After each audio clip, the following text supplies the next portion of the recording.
ఇప్పుడు మనం ఉత్కటాసనాన్ని ఏ విధంగా చేయాలో చూడబోతున్నాం. ఉత్కటాసన కోసం 2 చేతుల్ని పైకి తీసుకుని డీప్ బ్రీత్ ఇన్ చేస్తూ బైసెప్స్‌ని యాస్‌కి టచ్ చేసే విధంగా ఉండండి.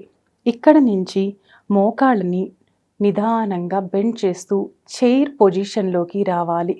ఈ స్థితిలో చేతుల్ని కొంచెం ముందుకు తీసుకొని వచ్చి చేతుల్ని చూస్తూ ఈ స్థితిలో 30 సెకండ్స్ వరకు బాడీని హోల్డ్ చేయాలి.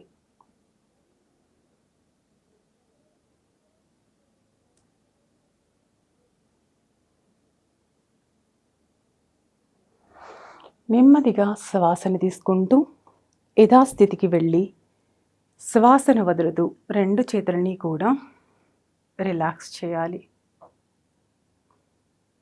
ఈ యొక్క పొజిషన్ని ఇప్పుడు మనం సైడ్ యాంగిల్లో చూద్దాము.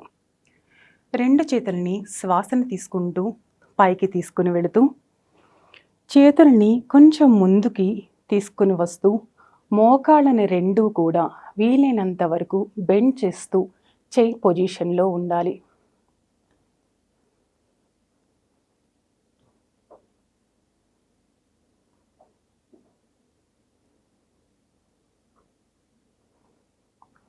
శ్వాసను తీసుకుంటూ యథాస్థితికి వచ్చి శ్వాసని వదిలేస్తూ తాడాసన స్థితిలో రిలాక్స్ అవ్వాలి.